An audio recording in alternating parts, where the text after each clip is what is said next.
Hello, Creepy Cassettes. Welcome to Creepy Cassetti, your place for horror in reality and beyond. I am your host, Dee, and if this sort of skin crawly content is your cup of tea, please hit that like button, subscribe button, and the notification bell so you'll know every time I drop another video. And I'm sorry, because I've been kind of MIA, and I don't mean to let my videos go this far without another one dropping, but I was on vacation last week, and then before that, there was Aaron Hernandez video, and that one took forever. So I'm a little late dropping this next one, but bear with me. I've finally gotten smart and realized that I need to be working on other videos in the background for these longer form videos, so this one's a little bit shorter, but hopefully it's a little bit more interesting for those of us who are not so interested in real world horrors that are going on. There will be more of those videos to come on the dark side of. Our next video is going to be about Mother Teresa, so stay tuned for that. But today we aren't here to talk about the real people with the dark side. We are here to talk about the origins of a very popular creepy antagonist by the name of Eyeless Jack. So let's get started. There's a good chance that if you've been scrolling through the internet since 2012, you've seen this guy in passing. A tall, thin figure in a black hoodie, dark jeans with blue featureless mask, gaping holes where eyes should be, and some sort of black substance dripping from the sockets. He is described as stealthy, silent, and possessing some level of anatomical knowledge, as he is able to remove his victims' kidneys while they sleep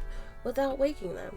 They just know that they are missing the organ because of the pain they feel the next day. What he does with those kidneys is uncertain. Some say that he eats them and it's how he retains his energy. Others say that he keeps the kidneys as keepsakes. It's not entirely clear if the kidneys are the only organs he takes, but we're gonna get more into that. Jack is a real enigma. So what are the origins of this devious character? That's what I'm going to tell you about today. Eyeless Jack has become such a phenomenon in the creepypasta community that he made it somewhat mainstream with two movies named after him being created in 2017 and 2018. I have yet to watch either, but if you would like me to watch those movies and give my own synopsis, let me know in the comments below. The first picture showcasing the creepypasta made its debut February 25th, 2012 on the website known as 4chan under the forum Nightmare Fuel by Wikia user Azel500, who also goes by Papa Pinche on YouTube. Nightmare Fuel is a forum for people to go and post pictures of particularly creepy video game villains, and thus Eyeless Jack started making his demented rounds across the web. The initial story is about a man named Mitch who, after undergoing a foreclosure, moves in with his brother Edwin. A week after he moves in, he wakes up to a gash on his cheek and decides to go see a doctor. The doctor asks him if he's experiencing any other pains. He points out that he has a pain in his left side and he's not able to turn and find out what is causing such pain. The doctor checks his side and sees an angry red and jagged scar over his kidney, sutured with black thread.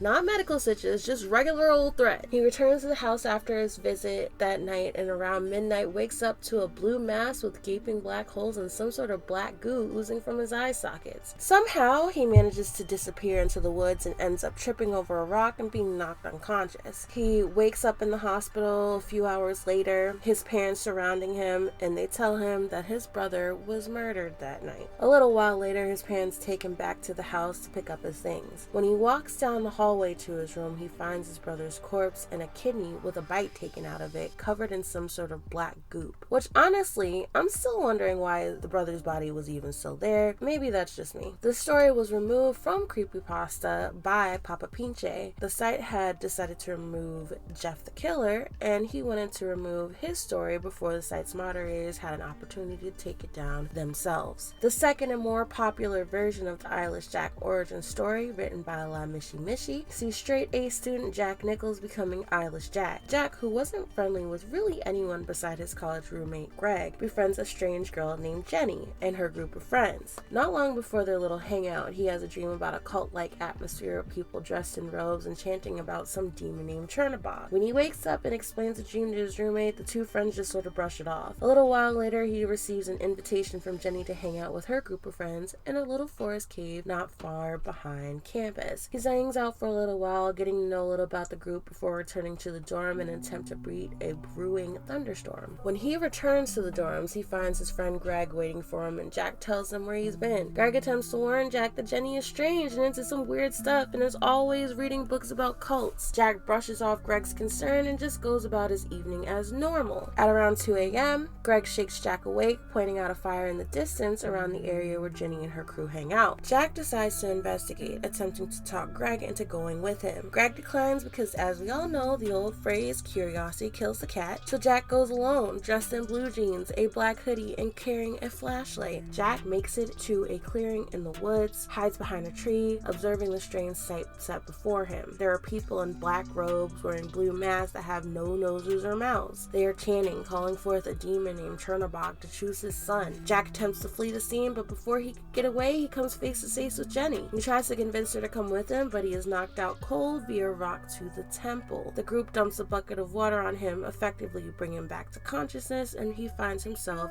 tied up. He is told that he has been chosen as the son of Chernobog, and the group sacrifices him by gouging out his eyes with a spoon and filling the dark pit with tar.